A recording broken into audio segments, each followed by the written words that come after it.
నమస్కారం. మేషరాశివారికి జూన్ 2026 నెల ఎలా ఉండబోతోంది? ఈ ఆసక్తికరమైన విశ్లేషణకు స్వాగతం. ఈ రాశిలో జన్మించిన వారికి ఈ నెల ఎలాంటి అద్భుతమైన మార్పులను తీసుకురాబోతోందో, అలాగే ఎలాంటి జాగ్రత్తలు వహించాలో ఆధారాల ద్వారా వివరంగా తెలుసుకుందాం. ఈ విశ్లేషణలో గ్రహాల కదలికలు వారి జీవితాలపై ఎలాంటి ప్రభావం చూపుతాయో మనమిప్పుడు స్పష్టంగా చూడబోతున్నాం. సరే, ఆలస్యం చేయకుండా అసలు విషయంలోకి వెళదాం. ఈ విశ్లేషణలో మనం ప్రధానంగా 5 అంశాలను కవర్ చేయబోతున్నాం. 1. వృత్తి మరియు ఆస్తి లాభాలు. 2. కుటుంబం మరియు వివాహ అవకాశాలు. 3. గురుగ్రహం తెచ్చే మార్పులు. 4. జూన్ 20 తర్వాత తీసుకోవాల్సిన జాగ్రత్తలు. 5. అదృష్టరత్నాలు మరియు సూచనలు. ముందుగా మొదటి విభాగం, వృత్తి మరియు స్థిరాస్తి లాభాలు. అసలు ఈ నెల ప్రారంభంలోనే ఎనలేని ఆత్మవిశ్వాసం ఎలా రాబోతుందో చూద్దాం. మేషరాశిలోనే కుజుడి సంచారం అంటే మామూలు విషయం కాదు. విపరీతమైన ధైర్యం వస్తుంది. అనుకున్న పనిని వెంటనే ప్రారంభించి అంతే ఉత్సాహంతో పూర్తి చేయగలిగే శక్తి లభిస్తుంది. ముఖ్యంగా పోలీస్, ఫారెస్ట్, రియల్ ఎస్టేట్, అలాగే నిర్మాణ రంగాల్లో ఉన్నవారికి ఇది చాలా అనుకూలమైన సమయం. వీరు ఎంతలా ఎలుగుతారంటే తమతో పాటు మరో 10 మందికి ఉపాధి కల్పించే స్థాయికి చేరుకుంటారు. ఇది నిజంగా అద్భుతం కదూ. ఇక 2వ విభాగం, కుటుంబం మరియు వివాహ అవకాశాలు.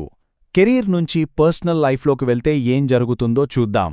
జూన్ 15వ తేదీ వరకు పరిస్థితి ఎలా ఉంటుందంటే, ధనస్థానంలో రవి సంచారం వల్ల కుటుంబం నుంచి పూర్తి సహకారం లభిస్తోంది. ఇంట్లో ఎవరికైనా ప్రభుత్వ ఉద్యోగం రావడం లేదా ప్రభుత్వ పథకాల వల్ల లాభం చేకూరడం లాంటివి జరగొచ్చు. దీనివల్ల సమాజంలో ఆ కుటుంబం హోదా, ఆదాయం, అలాగే వారి మాటలకుండే విలువ అమాంతం పెరిగిపోతాయి. మరి శుక్రుడు బుధుడి ప్రభావం ఎలా ఉంటుందంటే, కొత్త బంధాలు ఏర్పడతాయి.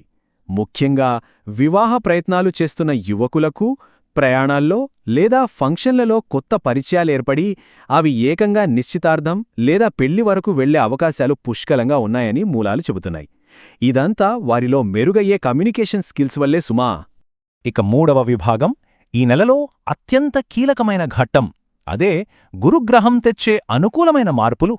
ఇక్కడ మనం ముఖ్యంగా గమనించాల్సిన టైంలైన్ ఒకటుంది. జూన్ 2న గురువు 4వ స్థానంలోకి ప్రవేశించడం, ఆ తర్వాత 15న బుధాదిత్య యోగం ఏర్పడటం, మళ్లీ 20వ తేదీన కుజుడు 2వ స్థానంలోకి వెళ్లడం. ఇవన్నీ ఒక క్రమపద్ధతిలో మేషరాశివారికి అదృష్టాన్ని తీసుకొచ్చే వరస సంఘటనలు. గ్రహాల కదలికలు ఒక మొమెంటంను ఎలా క్రియేట్ చేస్తున్నాయో ఇది స్పష్టంగా చూపిస్తోంది. ఉచ్చస్థితిలో ఉన్న ఈ గురుగ్రహం రాబోయే 5 నెలలపాటు అద్భుతాలు చెయ్యబోతోంది. చాలా కాలంగా ఆగిపోయిన పనులన్నీ మళ్లీ పట్టాలెక్కుతాయి. సొంత ఇల్లు కట్టుకోవటం, పెద్దల నుంచి ఆస్తి రావటం లాంటివి జరుగుతాయి. అంతేకాదు, విద్యార్థులు ఉన్నత చదువుల కోసం విదేశాలకు వెళ్లే అవకాశాలు కూడా బలంగా ఉన్నాయి. పాట కష్టాలన్నీ తీరిపోయి స్వంత ఊర్లో మంచి పేరు తెచ్చుకునే అద్భుతమైన సమయమిది.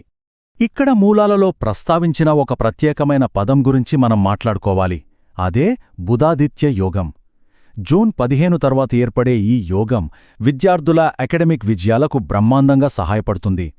మరో ముఖ్యమైన విషయం ఏమిటంటే, గురుడి ప్రభావం వల్ల ఏలినాటి శని నెగటివ్ ఎఫెక్ట్స్ తగ్గిపోయి వృధా ఖర్చులన్నీ ఆగిపోతాయి.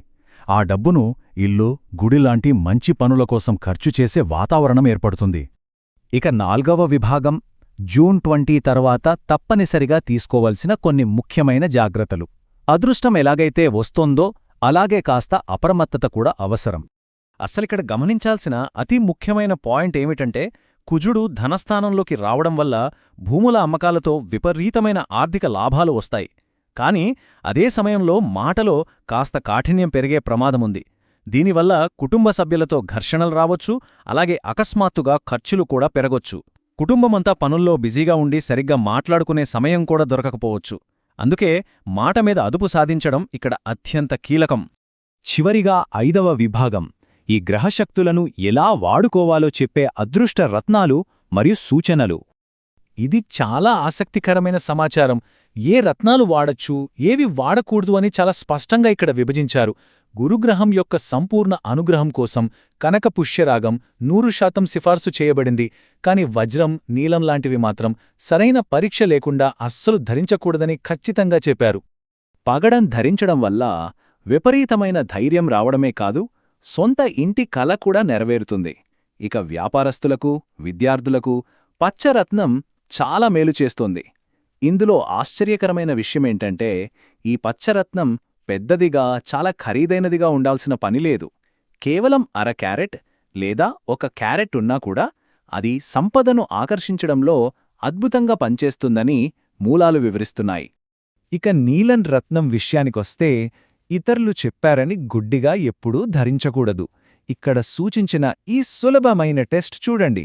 ఒక 50 రూపాయలకు దొరికే సాధారణ నీలం రాయిని తీసుకొని ఒక వారం రోజుల పాటు శరీరానికి తగిలేలా లేదా దిండు కింద పెట్టుకోవాలి. ఆ సమయంలో అనవసరమైన భయాలు లేదా చెడు కలలు రాకపోతేనే అది పడుతున్నట్టు లెక్క.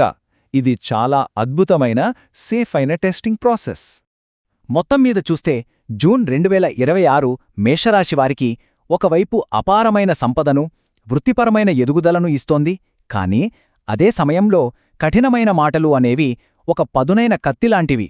మరి ఇంతటి అద్భుతమైన గ్రహబలమున్న ఈ సమయంలో కఠినమైన సంభాషణలను అదుపులో పెట్టుకుంటూ మేషరాశివారు తమ జీవితాన్ని ఎంత విజయవంతంగా మలుచుకుంటారో కదా. ఈ ఆసక్తికరమైన ప్రశ్నేతో ఈ విశ్లేషణను ముగిస్తున్నాం. వీడియో చివరి వరకు చూసినందుకు ధన్యవాదాలు. దయచేసి లైక్ చేసి ఛానల్కు సబ్స్క్రైబ్ చేసుకోండి. మీ మద్దతు ఎల్లప్పుడూ కావాలి.